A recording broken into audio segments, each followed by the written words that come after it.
Bonjour, on peut considérer que cette vidéo est la suite de la vidéo dans la catégorie les attributs que j'avais baptisé trait de couleur. Dans cette vidéo, on va mettre en pratique un principe d'attribut qui peut être utilisé pour déformer un modeling. Donc on peut considérer que c'est un modeling procédural ou des effets qui sont dus à l'interaction d'un objet, dans ce cas-ci deux roues, par rapport à une structure, et dans ce cas-ci censé symboliser le sol qui est une grille. Il est évident que ce concept peut tout à fait fonctionner pour un impact des traces de pas et toute autre déformation due à une géométrie par rapport à une autre. Pour cela, on va commencer par la modélisation de la roue. Je vais créer un torus. Cet espace objet, je vais l'appeler roue. Je vais mettre un S à roue et ça, vous allez comprendre par la suite. Je vais dans l'espace objet. Le torus, je vais l'aligner, dans ce cas-ci, sur l'axe X.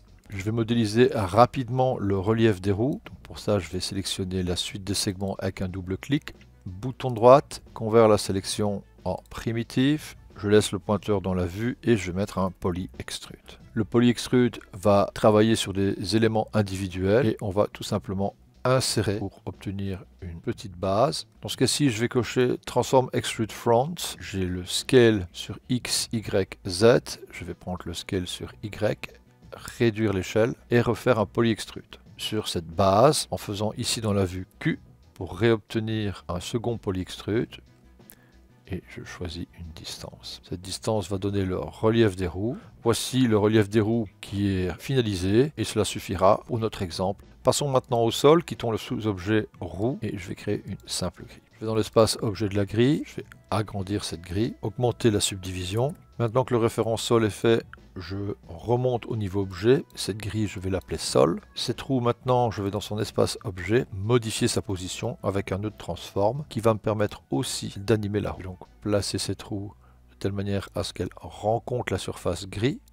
Je vais le placer à l'extrémité de la grille. Créer une clé de translation avec Shift T et une clé de rotation avec Shift R. Je me mets à la fin de la timeline, je déplace la roue et je fais tourner la roue. Ma seule intervention actuellement dans la vue en termes de modeling a été la sélection des segments, qu'en fait j'aurais pu faire aussi par rapport à leur numéro affiché. Je reviens maintenant sur le deuxième poly extrude. Ce deuxième poly extrude a un output front, ce sont en fait les faces qui ont été extrudées, et je vais cocher l'option front group pour avoir le nom extrude front. Ce groupe, je vais l'agrandir, donc je vais mettre un nouveau nœud à la suite du nœud transform. Group Expand. Le nouveau nom du groupe Expand s'appellera Group Expand et le base groupe, je vais aller chercher tout simplement l'Extrude Front. On voit maintenant qu'il a sélectionné le groupe Extrude Front et avec Steps, on va agrandir la sélection. Je vais maintenant mettre un nœud Color pour coloriser cette partie. Donc le nom du groupe ici, je vais aller chercher le nom du groupe Group Expand et choisir une couleur. Je vais prendre la couleur noire. C'est le groupe Expand qui est choisi pour être colorié. On peut ajuster comme ça la couleur. Ce nœud color, je vais l'appeler black pour qu'il soit reconnu lorsque je vais l'utiliser avec l'attribute transfert. Pour modifier l'autre partie du pneu, ce qui va me permettre de l'identifier, je vais remettre un nœud color, je vais mettre une couleur très visible et ici dans le groupe, je vais aller chercher le groupe expand, mais je vais l'inverser en mettant le point d'exclamation. Puis là maintenant j'ai deux couleurs qui vont s'adapter automatiquement en gérant l'agrandissement ou la réduction du groupe expand. Je vais mettre un nœud de transformation qui me servira par la suite. Ce nœud de transformation va me permettre d'ajuster l'ensemble de cette roue et je vais d'ailleurs l'appeler adjust. On peut considérer que notre travail sur la roue est terminé. Je vais revenir maintenant dans le sol. Sur la grille, je vais mettre un nœud color, on va le laisser neutre. Je vais faire un object merge.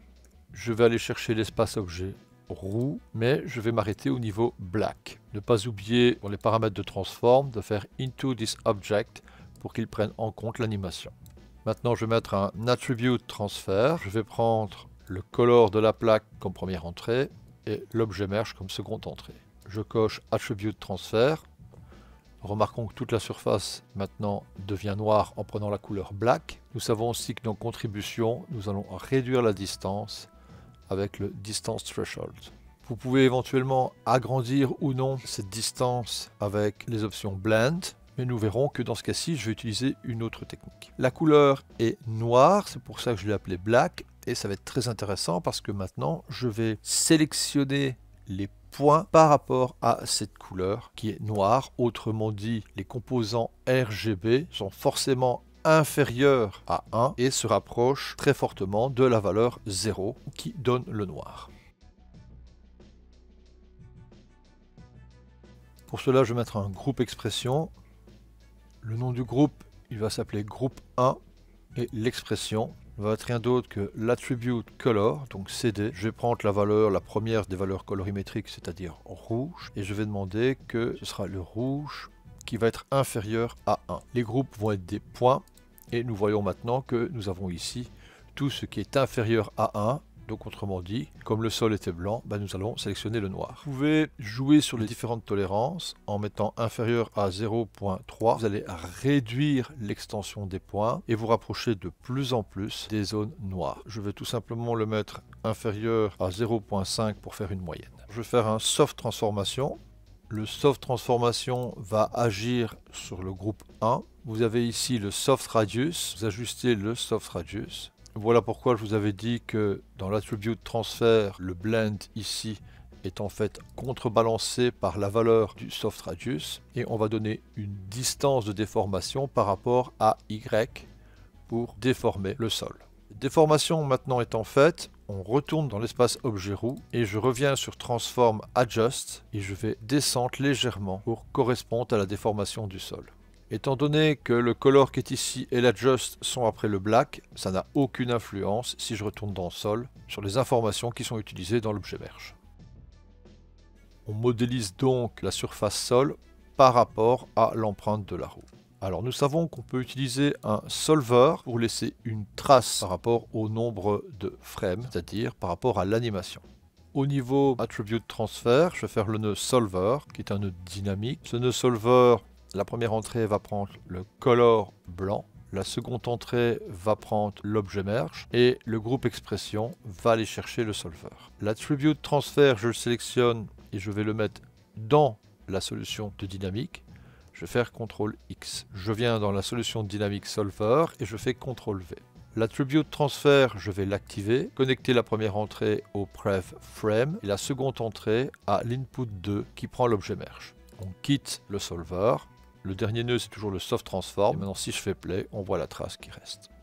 Pour les gestions de la précision du solver et ou des déformations, je vous invite à aller voir la vidéo que j'ai citée tout au début qui porte le nom de trait de couleur.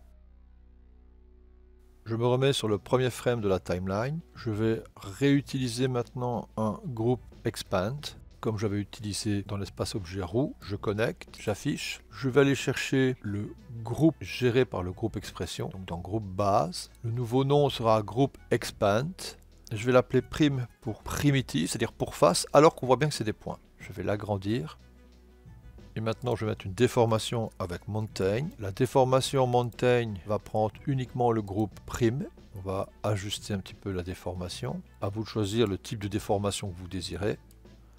Vous avez maintenant une déformation plus grande que la première qui est faite avec le soft transform. Pour agrandir, il suffira de venir dans le group expand pour l'effet du noise et agrandir ainsi l'aspect malléable de la surface qui se déforme. Alors je vais afficher un peu le filaire, comme ça on voit un peu mieux l'aspect que ça peut donner. On va donner beaucoup plus de précision là où les pneus laissent des traces en mettant une subdivision.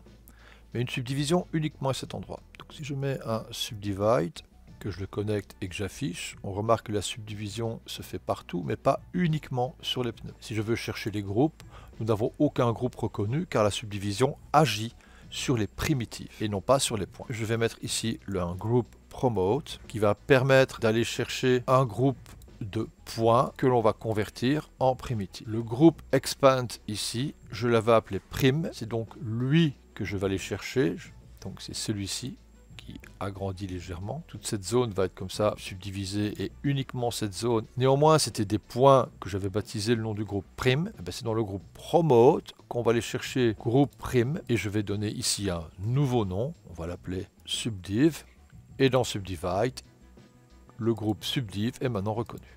On remarque qu'il subdivise uniquement cette zone. Donc il suffit de retourner dans le groupe expand et agrandir pour avoir une subdivision ainsi qu'un noise qui s'adapte. On va réunifier la couleur en mettant un nœud color. On va donc laisser le sol complètement blanc.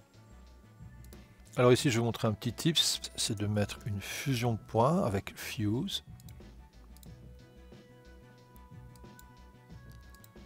J'active le Fuse et ici dans le paramètre Snap Distance, je vais légèrement augmenter. Donc tout ça va dépendre bien sûr des effets que vous désirez.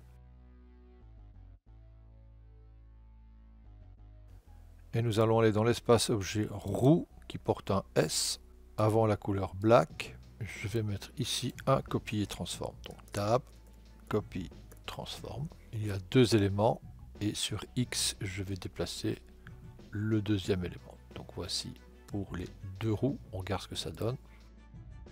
Et on obtient une déformation du sol par rapport aux deux roues.